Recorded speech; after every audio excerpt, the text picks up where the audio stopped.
Thank you. You welcome. सब लोग चले गए, अब आप लोग आराम से कॉफी पियेंगे और बातें करेंगे। लेकिन तुम बात क्या करना चाहते? बताता हूं ना यार। एक्चुअली स्ट्रेंज एज इट में साउंड, लेकिन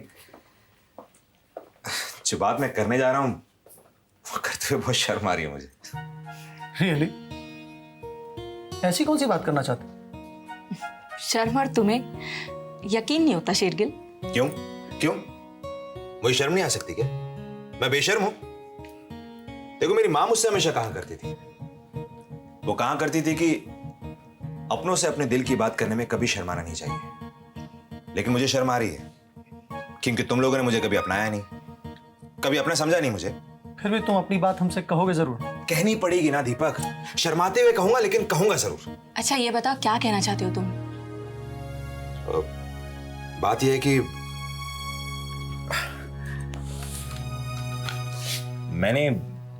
मैंने एक फैसला किया है। फैसला किया? हाँ। तो उसमें शर्म कैसी? कहीं तुमने बहुत शर्मनाक फैसला तो नहीं किया? अरे नहीं, कैसी बातें कर रहे हो दीपक। इनफैक्ट मेरा फैसला तो बहुत ही डिग्निफाइड और रिस्पेक्टेबल फैसला है। अच्छा वो हम डिसाइड करेंगे तुम्हारा फैसला डिग्निफाइड और रिस्पेक्टेबल है या नहीं। ये बताओ तुम्हारा फैसला है क्या?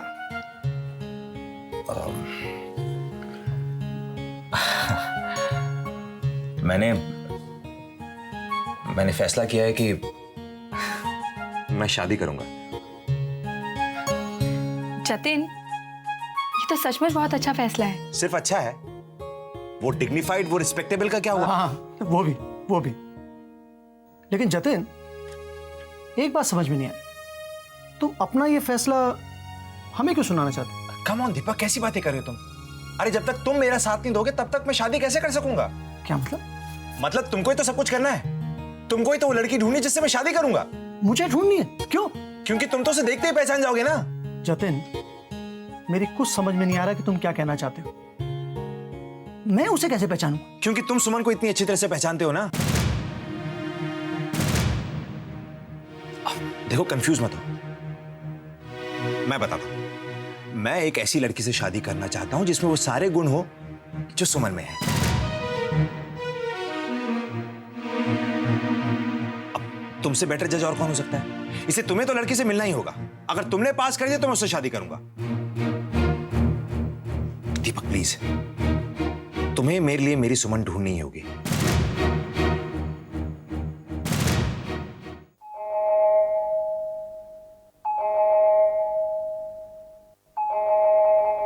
कृष्णा, जाके देखो कौन ऐसी घंटी बजा रहा है। जी सर। इस तरह बेल बजाने का मतलब? कोई बहुत ही जल्दी में होगा। लेकिन कौन हो सकता है? पता नहीं। करुण, कहीं हॉस्पिटल से कोई बुरी खबर तो नहीं? शीतल साहब, क्या कर रहे थे तुम? दरवाजा खोलने में इतना वक्त क्यों लगा दिया? हाँ, क्या कर रहे थे तुम? उन भीख मांगों की सेवा? तुम्हारी मालकिन दरवाजे के बाहर खड़ी है और तुम बकवास के काम में लगे हो। जवाब क्यों? तुम्हें क्या लगा मैं घर लौटकर नहीं आऊंगी? हाँ, आओगे क्यों नहीं शीतल? शादी के बाद बेटियां अपने मायके आती हैं। आती ही नहीं है सुनीति, मायके में रहती भी है। लेकिन तुम किस हैसियत से यहाँ रह रही हो? हाँ, ये ना तो तुम्हारा मायका है और ना ही ससुराल। फिर भी ये मेरी माँ का घर है। इसका? ये घर इसका कब से हो गया? मेरी बहू उस माँ की बात कर रही है जिसने मेरे बेटे को पाला पोसा है, जिसने उसे माँ का प्यार दिया है और जो आज भी उसकी माँ है। वाह, हाउ कन्वीनियंट। ये धन दौलत, इज्जत शोहरत, ऐशो आराम छोड़ के ना जाना पड़े, इसलिए वो अब भी तुम्हारी बेटी की माँ है। हाँ, जबकि ये अच्छी तरह से साबित हो गया है कि वो तरुण की माँ नहीं है, तुम तरुण की माँ हो। हाँ, ये मेरी माँ है और मैं ये भी जानता हूँ कि मेरे साथ किसी झुग्गी झोपड़ी में भी रह लेंगी। ये धन दौलत, ये ऐशो आराम का लालच ना इन्हें है और ना हमें। हम तो बस इतना चाहते हैं कि वो औरत जो जिंदगी और मौत की लड़ाई लड़ रही है, उसे ये ना पता चले कि उसका बेटा उसका नहीं है। तुम भूल रहे हो तरुण, वो ये राज ऑलरेडी जानती हैं। इनफैक्ट हमसे पहले ही जानती हैं कि तुम उनके बेटे नहीं हो। शीतल, पर वो ये नहीं जानती कि उनका बेटा ऑलरेडी सच्चाई जानता है। जानती नहीं है तो जान जाएंगी। ये तुम क्या कह रही हो शीतल? तुम उन्हें बता देना चाहती हो कि मुझे सच पता है? तुम ऐसा कुछ नहीं करोगी शीतल, तुम ऐसा कुछ नहीं करोगी, क्योंकि तुम जानती हो कि माँ को कितना बड़ा सदमा पहुंचेगा। ये तो तुम भी जानती हो सुनीति, इसीलिए तो हम उन्हें बताना नहीं चाहते। और उन्हें कुछ ना कहकर यहीं पड़े रहना चाहते हो मेरे घर में? हाँ, इस इंतजार में कि जब माँ कहेंगी तब जाओगी। यही कहा था ना तुमने मुझसे सुनीति। न जाने माँ कब कहेगी, वो तो कुछ बोल ही नहीं सकती, लेकिन वो सुन तो सकती है ना, सब कुछ सुन सकती है वो। अगर तुम लोग चाहते हो कि माँ कुछ ना सुने, उन्हें कोई सदमा ना लगे, तो उठाओ अपना सामान और निकल जाओ मेरे घर से अभी, इसी वक्त निकल जाओ।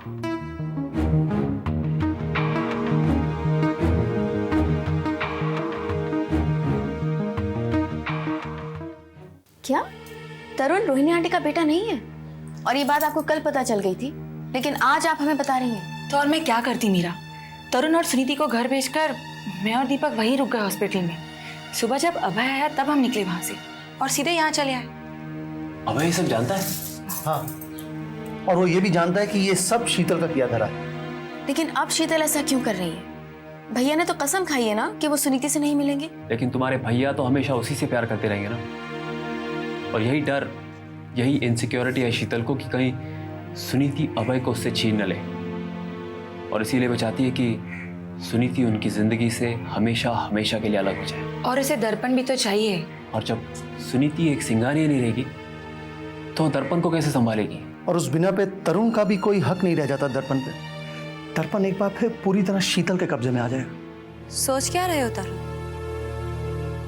क्या तुम अपने इस परिवार को लेकर मेरे घर से जाते हो, या फिर मैं जाकर माँ को सब कुछ बता दूं? नहीं नहीं, मुझसे ही भूल हो गई जो मैं यहाँ चली आई। मैं चली जाऊंगी यहाँ से। मेरे यहाँ से जाने में ही हम सबकी भलाई है। तुम्हारे चले जाने से कोई फर्क नहीं पड़ेगा करुणा देवी, तुम्हारा राज खुल चुका है। न जाने माँ पे क्या बीतेगी जब उन्हें असलियत का पता चलेगा। वैसे ही उनका दिल कमजोर है, कहीं फिर से हार्ट अटैक आ गया तो? बहू की वजह से आया हुआ हार्ट अटैक तो वो सर्वाइव कर गई, क्या वो बेटे के वजह से आया हुआ हार्ट अटैक सर्वाइव कर पाएंगी? अगर माँ को कुछ हो गया ना तो तुम उसके जिम्मेदार होगे तरुण, सिर्फ तुम। माँ को कुछ नहीं होगा, कुछ नहीं होगा माँ को, क्योंकि तुम माँ से कुछ नहीं कहोगी। तो क्या तुम ये घर छोड़कर जाने के लिए तैयार हो? हाँ, क्योंकि यही एक तरीका है तुम्हारी माँ को बचाने का। और तुम माँ से कुछ नहीं कहोगी, ये भी नहीं कि हम इस घर में नहीं रह रहे। हाँ हाँ, जब तक माँ ठीक नहीं हो जाती, ताकि उन्हें लगे कि सब ठीक है ना? हाँ, और उनके ठीक हो जाने के बाद बस माँ ठीक हो जाए, हमें और कुछ नहीं चाहिए। चलो तरुण, माँ इंतजार कर रही होगी। कहाँ जा रही हो? हाँ? अपनी माँ और बेटी को तो साथ ले जाओ। दी, तुम अच्छे से जानती हो हम माँ को वहां नहीं ले जा सकते। तो कहीं और ले जाओ।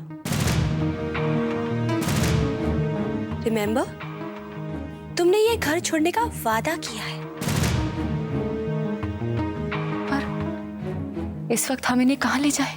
वहां जहां तुम मुझे भेजना चाहती थी, किसी किराए के मकान में? 10 बाय 10 का कमरा, याद आया सुनीति? अब वही 10 बाय 10 की खोली तुम अपने लिए ढूंढो, लेकिन मुझसे किराए की उम्मीद मत रखना।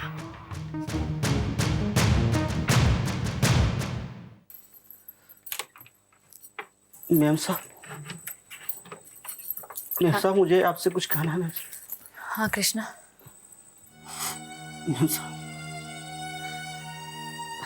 बोलो कृष्णा।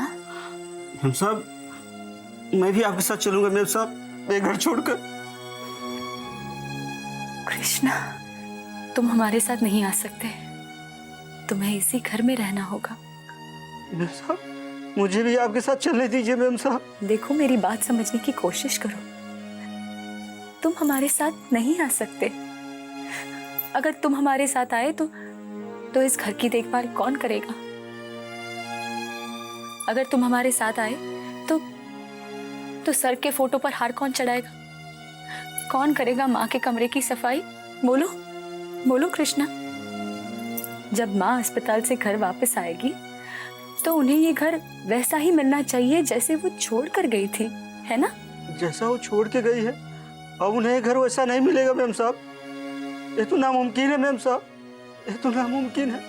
अरे जब इस घर में आप नहीं होगी, तरुण साहब नहीं होंगे, खुशी बिटिया नहीं होगी, तो क्या ये घर घर रहेगा? कृष्णा, दिल छोटा मत करो, सब ठीक हो जाएगा। तुम जानते हो कृष्णा, माँ की गैर हाजिरी में मैं ये घर किसके भरोसे छोड़ के जा रही हूँ?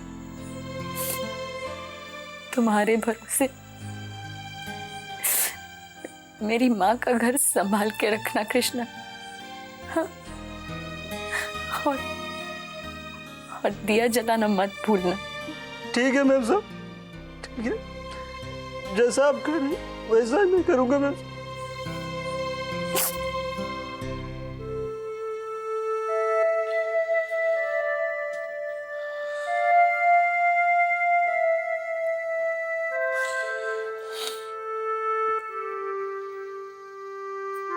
आई एम सॉरी मिनी, मेरे साथ साथ तुम्हें भी बेघर होना पड़ रहा है। ऐसा मत कहो तरुण, करुणा माँ सुनेंगी तो उन्हें बहुत दुख होगा। वैसे भी इस सब के लिए वो अपने आप को ही दोषी मान रही है। तुम ठीक कह रही हो सुनीति। वैसे करुणा माँ है कहाँ? वो आश्रम गई है। आश्रम? हाँ, उसी आश्रम में जहाँ वो रहती थी। वो ये पता करने गई है कि क्या वो अपने परिवार के साथ वहां रह सकती है। लेकिन वो आश्रम तो बेसहारा अनाथ लोग। तरुण, मैं ये जेवर माँ के कमरे में रख के आती हूँ।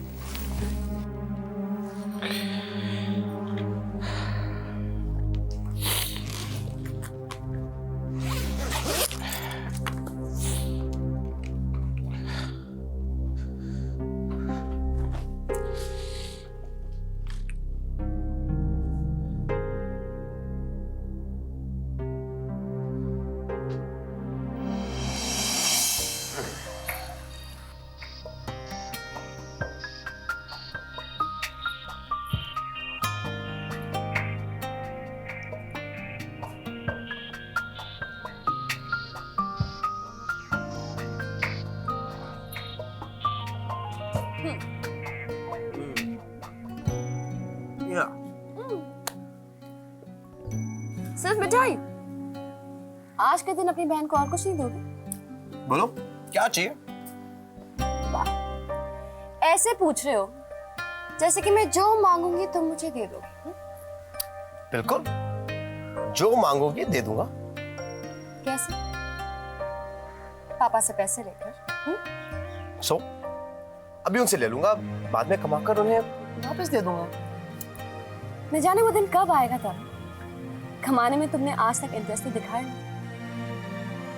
कुछ काम वाम करो मेरे भाई, अपनी जिंदगी में कुछ बनो।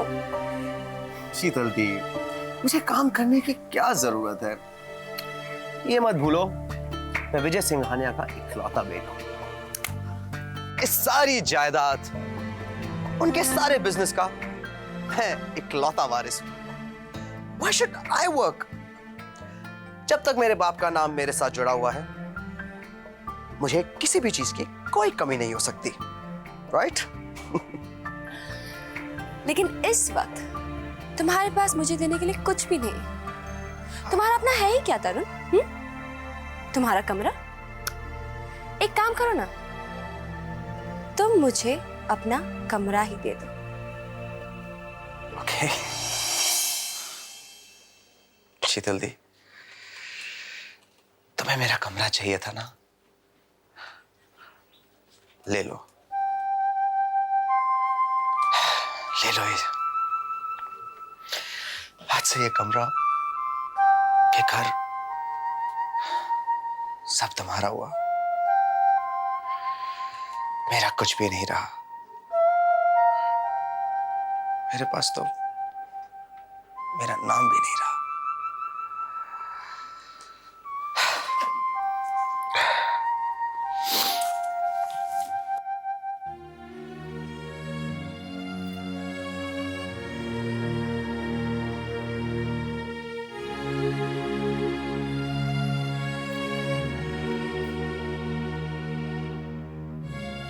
बांध लिया अपना सामान? डरो नहीं, मैं तुम्हारे सामान की तलाशी नहीं लेने वाली। मैं तो सिर्फ इतना पूछ रही थी, जब सामान बांध ही लिया है तो देर किस बात की? हाँ, जाओ, चले जाओ मेरे घर से। खड़े खड़े मेरा मुंह क्या देख रही हो? हाँ,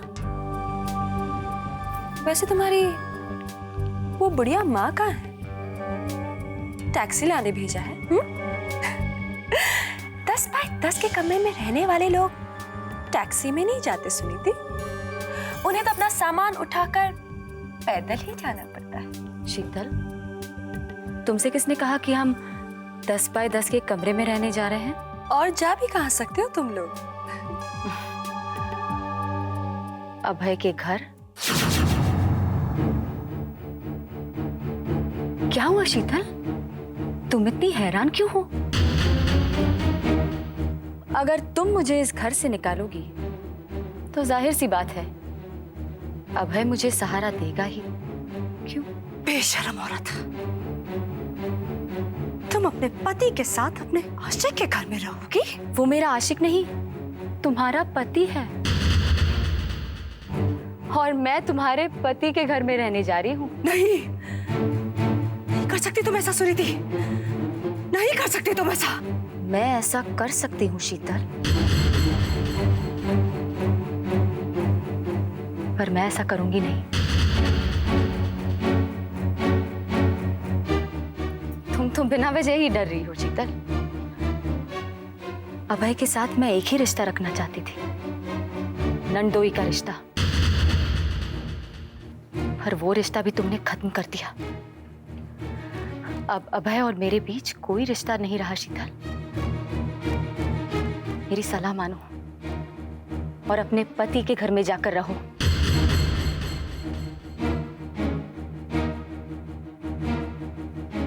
चलो तरुण, जिस घर में ये नागिन फुंकारे मार रही है वहां मेरा दम घुटता है। चलो यहां से।